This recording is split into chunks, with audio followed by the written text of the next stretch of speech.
guys, welcome to another episode of Rebuild It. This is our finale episode for our 2005 Chevrolet Corvette Convertible. Alright, so we're going to do a review of this thing and kind of go back over what we replaced and repaired on it.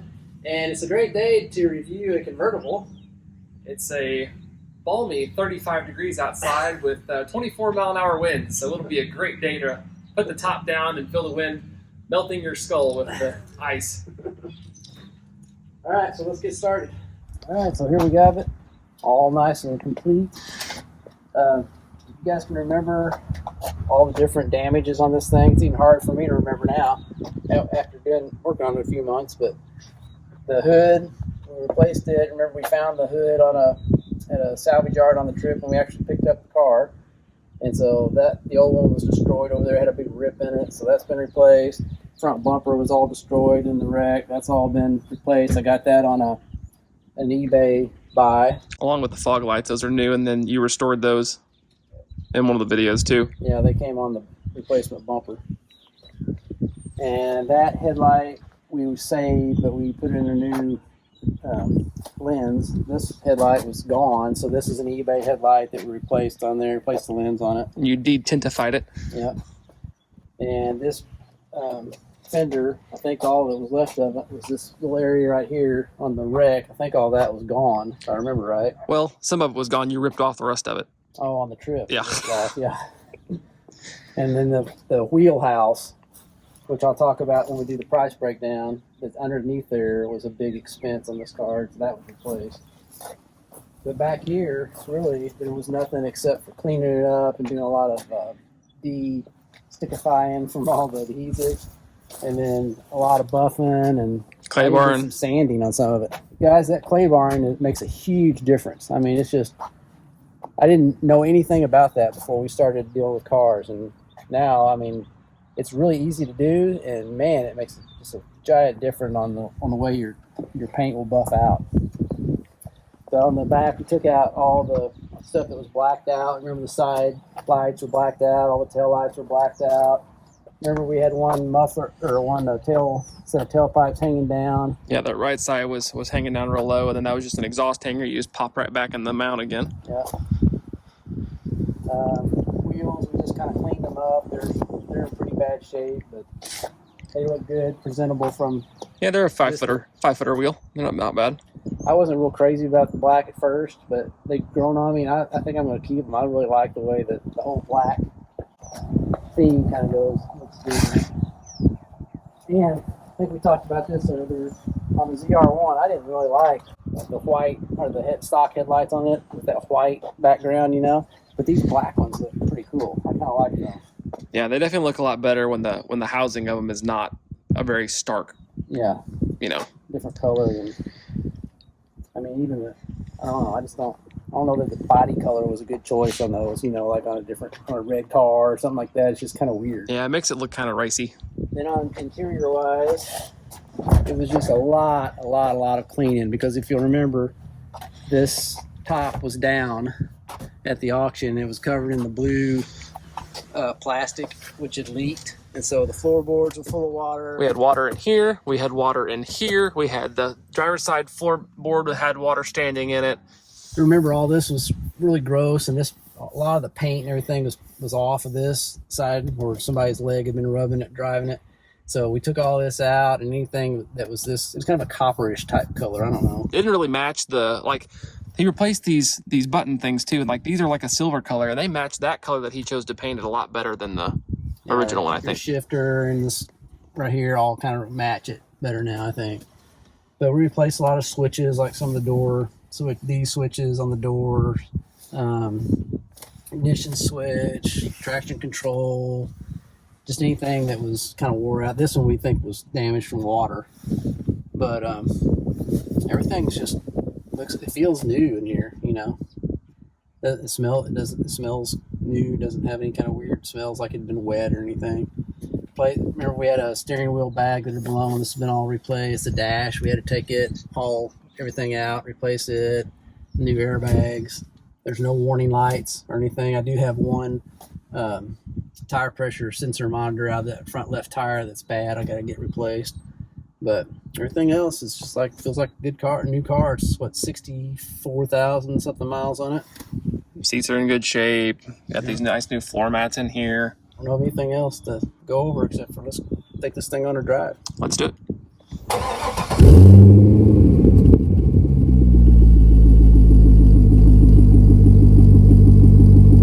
Okay, here we are on the first drive together in the 2005 Corvette.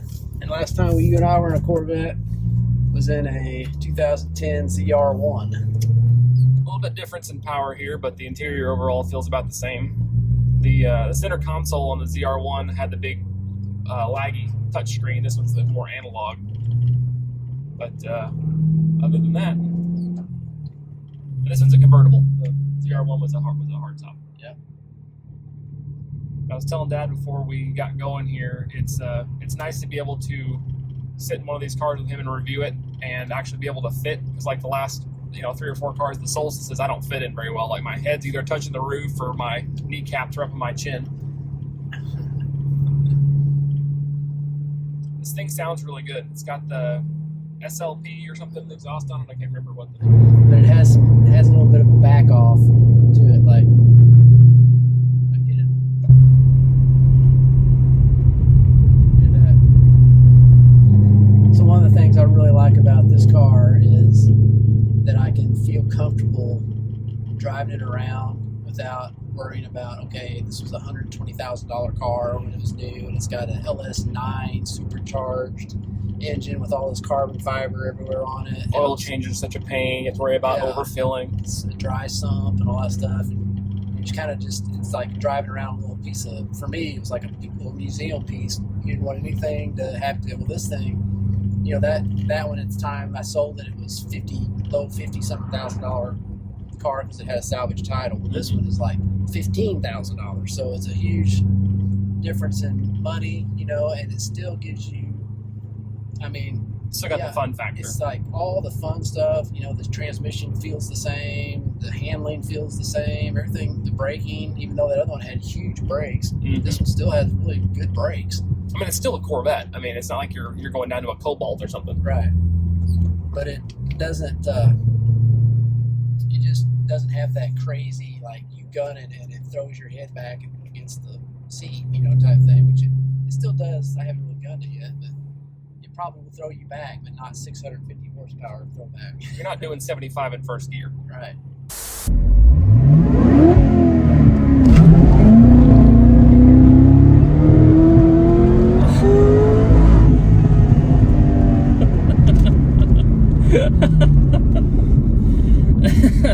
I don't know what my face looked like, but that was terrifying.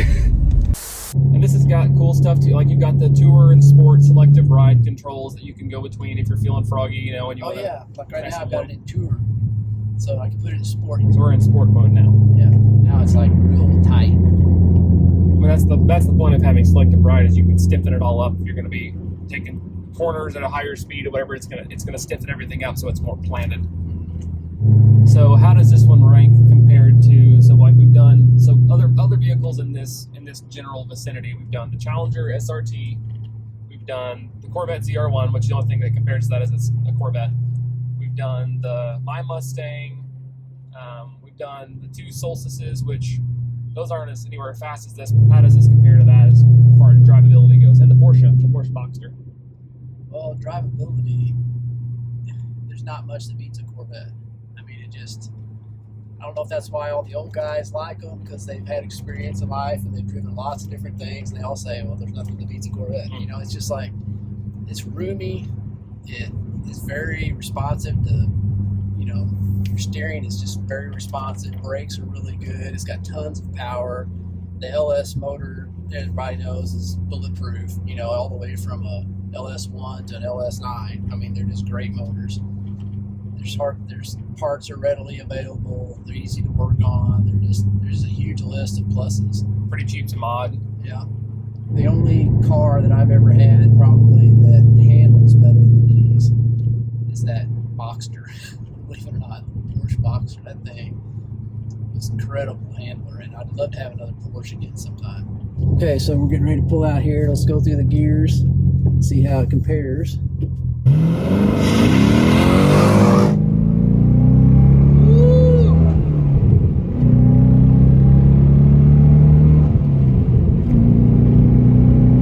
Nice. Pretty good. Yeah. I mean, that's definitely all you need. Yeah. You know, it doesn't like get you arrested instantly like the You're not going to jail in second gear. yeah, like the CR1 did, but it's still I mean, that's all I need. You know, that's fun. All right, well, now comes a part of the show where I get to hop in and drive. It's kind of weird having a heads-up display. I'm not used to that. Yeah. How's it feel compared to Mustangs? The biggest difference is the shifter is like completely feels different than mine. Like feels like it's like a lever instead of it being like kind of notchy. Like mine's kind of notchy and light. This is a very heavy shifter. And the clutch is, so I have a hydraulic clutch. I don't know what this is, but it feels different too.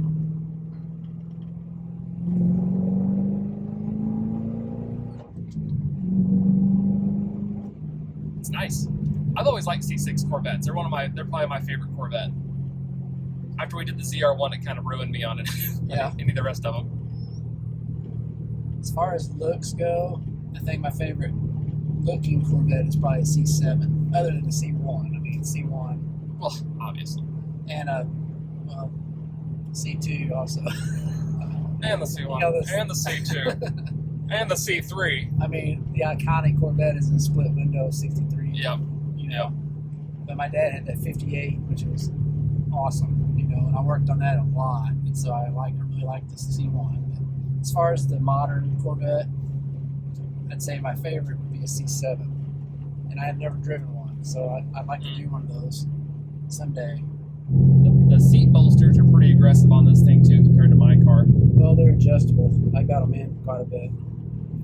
You know, I have that very slender frame. Sure. that- Yeah. I feel like I'm sitting on top of the seat, and then the sides are just holding me. So all that stuff adjusts over there. So So I mean, like I got this one. I don't know if this one's got it all too. I fit pretty good in this car. I mean, I'm 6'4". Dad's you're 6'1". 6 now. Used to be 6'2" back in the day. He half shrank. Yeah. But I mean, like my head's hitting the roof, but like Dad said, there's a lot of adjustment for the seating, so I'm just using his settings. So I'm probably a little bit taller than I would be if this was my car. But the heads-up display is pretty cool, and I like this car a lot. This is cool. Now let's pull over somewhere and see if we can put the top down and get a little wind through one of our hairs. All right, now we got the top down. We're gonna enjoy this beautiful day we have here. A lovely sunny day, as you can see.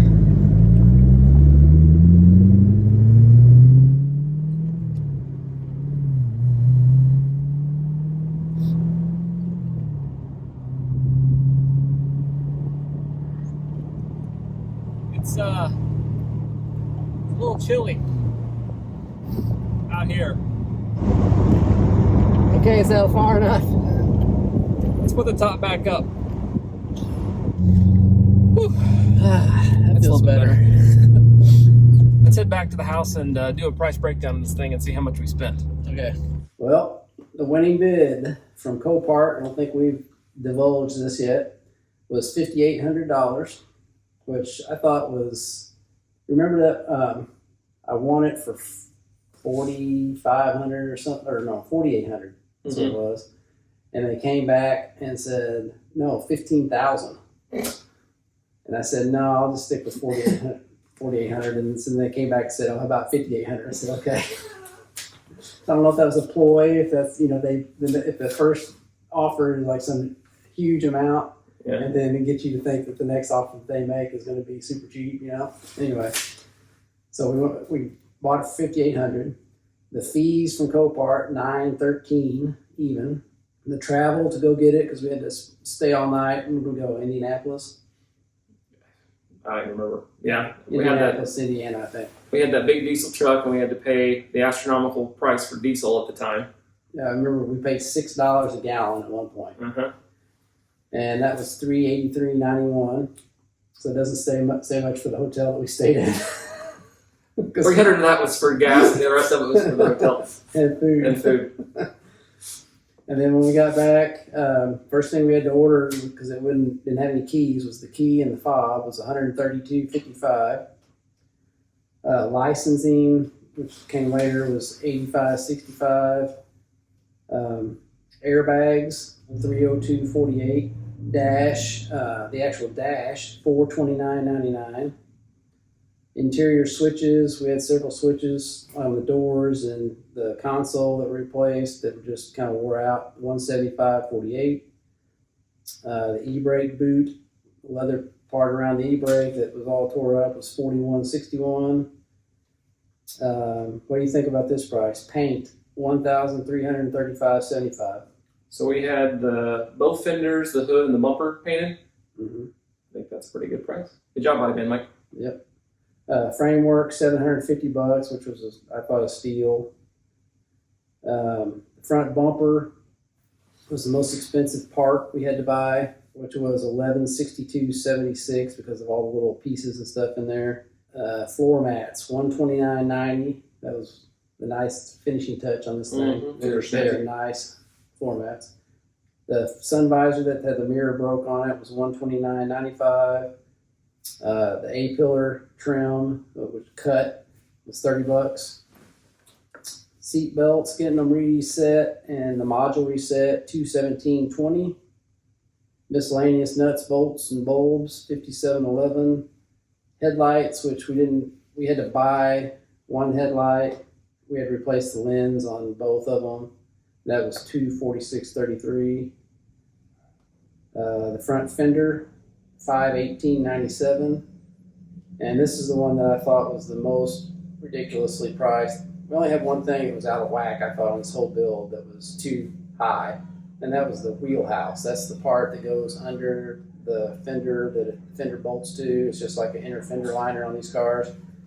And $772.53. That I thought was ridiculous. Okay, and then we got finished with the car and started to drive it around, and I looked underneath, if you'll remember, and found the broken wires on that back right rear tire. And that was the hub wheel sensor, and that sensor is made into the hub, so I had to tear all that apart and replace the hub and sensor. That was $160.53. Great design, GM. And then we had a tie rod that was bad back there, $107.61. Replaced the tensioner and the belt on the engine up front, $107.26. And then probably the best price thing was on there that we found on the trip before we even got back was the hood, $413.73. All right, so drum roll. Total was $14,404.30. So, do you think that's too much for this car? It's a 2005 with 64,000 something miles on it. My knowledge in Corvette pricing is not where it used to be. I'll just say that. Yeah, it definitely wasn't a steal, but you got a Corvette with some mods. I mean, it's got 01 replica wheels. It's got an exhaust. It's probably lowered. It's pretty low on the front. So I mean, you probably could have got one used for a couple $1,000, maybe more than this.